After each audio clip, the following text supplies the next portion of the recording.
All right, well, we'll get started here. Thank you guys for joining us. I just wanted to announce real briefly a follow-up to the crime spree story that hit last week. Unfortunately, hit too close to home for us here in St. Charles County, and even more tragically for a deputy in eastern Illinois. Today we filed 14 counts against Ray Tate, who many of you know was charged in the murder of an Illinois sheriff's deputy late last week.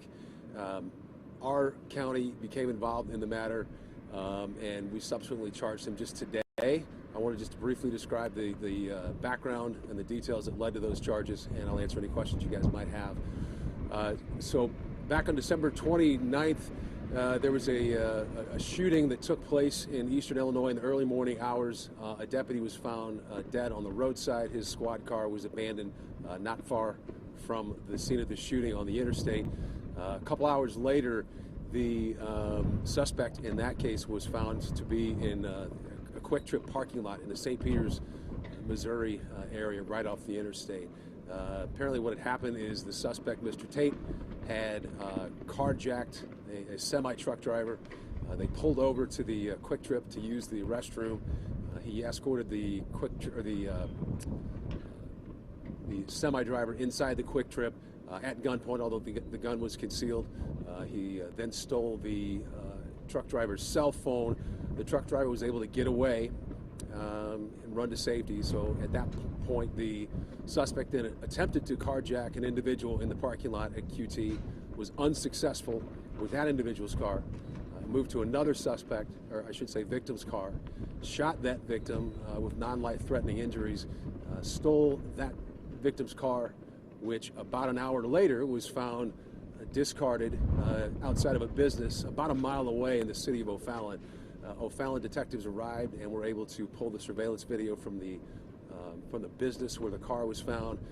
In that video, you can see the suspect, Tate, confronts the owner of a white Nissan truck who is an employee of that business. He orders that suspect into the driver's side at gunpoint. Tate, our suspect, gets into the passenger side. They then take off.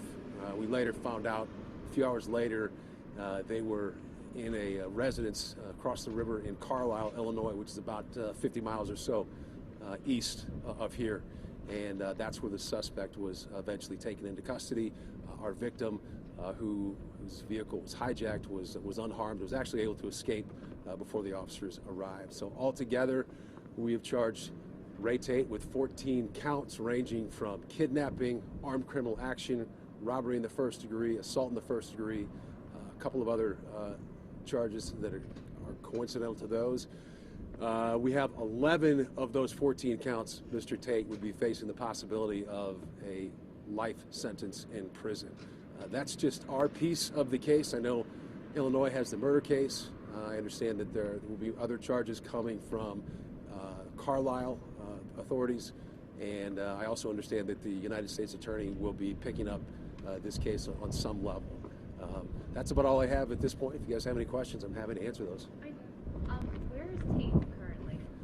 He's currently in the Wayne County Department of Corrections, which is in eastern Illinois, closer to the Indiana border.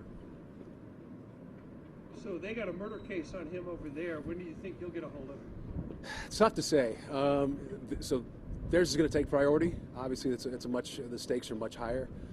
So at this point, we just wanted to make sure he was in custody there.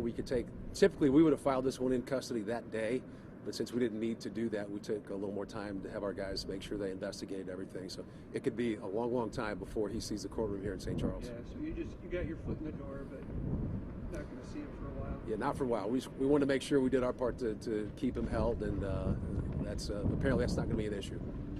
Describe for people, obviously 14 counts sounds like a lot of charges. Describe how serious the nature of all of them are. You said life sentence for many of them.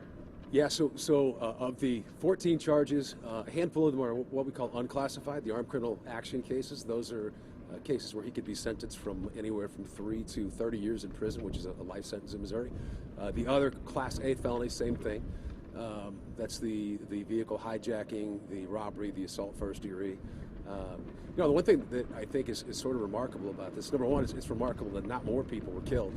We had one victim who was injured significantly, but not in a life-threatening way. one of our victims was able to get away scot-free. The other thing that's sort of unusual about this case is typically when you hear about this type of a story that takes place, a crime spree that takes place over multiple states involving multiple carjackings, it's rare that you find the suspect alive. I mean, typically he's going to do himself in or he's going to commit suicide by cop. He didn't do that.